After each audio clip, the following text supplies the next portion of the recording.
When finalising a dilapidations claim, we often hear the term diminution valuation bandied around, or probably more likely, I don't really know how to say this, but I think it's a diminution valuation. I'm Tim Clarke, Managing Director of Harris & Clarke Chartered Surveyors, and I will be considering what a diminution valuation means in terms of dilapidations and how this can be useful. A diminution valuation considers the effect of a certain act or event on the value of a property, and in the realms of dilapidations, this act is the failure to comply with lease covenants. A valuer will look at the anticipated value of a property as if the lease covenants had been complied with, which is normally in good repair, as well as in compliance with other dilapidations requirements, such as reinstatement of alterations and redecoration. They will then follow the same process and attempt to revalue the property in its current state, in part guided by their instructing party's dilapidation surveyor as to the value of remedial building works and the extent of disrepair. The diminution valuation is the gap between these two valuations that has been carried out. This diminution valuation can be used hand in hand with the first limb of Section 18(1) of the Landlord and Tenant Act 1927,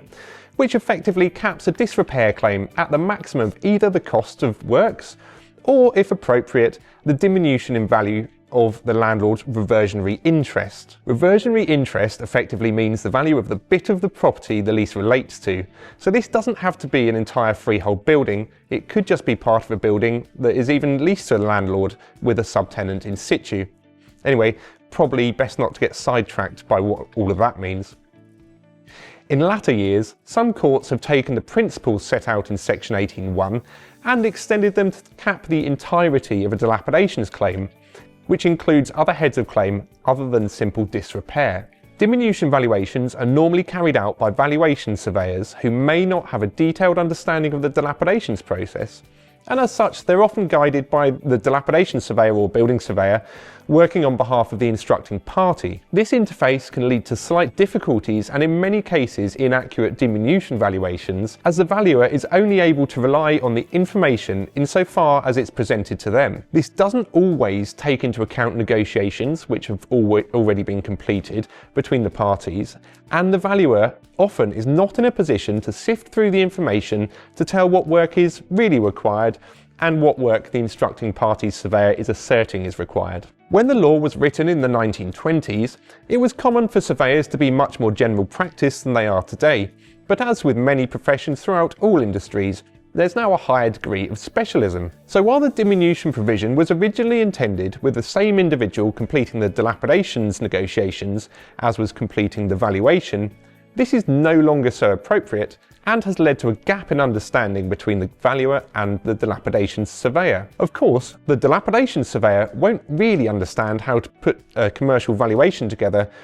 and the valuation surveyor is unlikely to have a strong understanding of dilapidations. So even when a diminution valuation is presented to a court, there can be difficulties in attributing whose diminution valuation evidence is most accurate. Just as dilapidation surveyors can have differences of opinion, it's likely that a diminution valuation commissioned by a tenant will look to be very different from one commissioned by a landlord, partly because of misunderstandings between the two surveyors involved, but also that their instructing parties' interests are misaligned. While the theory of how a diminution valuation can help to cap a dilapidation settlement is established, there is so much nuance in practice that this approach should be used with caution. Given this uncertainty, diminution valuations should only be relied upon if prepared by very experienced surveyors. Due to the expense involved in their preparation and the uncertainty in how the courts might treat them, these types of valuation are often not prepared, particularly for relatively low value claims. It isn't always the case that a diminution valuation will actually be able to cap a claim,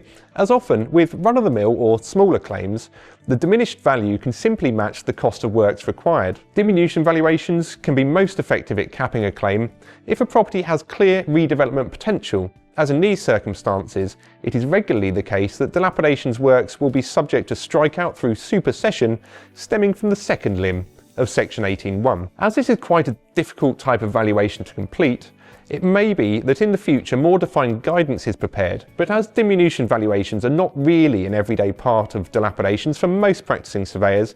and as most dilapidations claims proceed without them, there may not be an appetite to tighten this up, and therefore it's likely that this issue is going to continue for some time in the future. Given the difficulties surrounding Section 18(1) diminution valuations, it's important to have the right advice from the outset, as having a diminution valuation that's not understood by anyone is unlikely to assist in settling a dilapidations claim. Our expert and experienced team of dilapidations surveyors can be contacted through our website at harrisonclarke.co.uk, and we'll be keen to discuss your Section 18(1) options with you.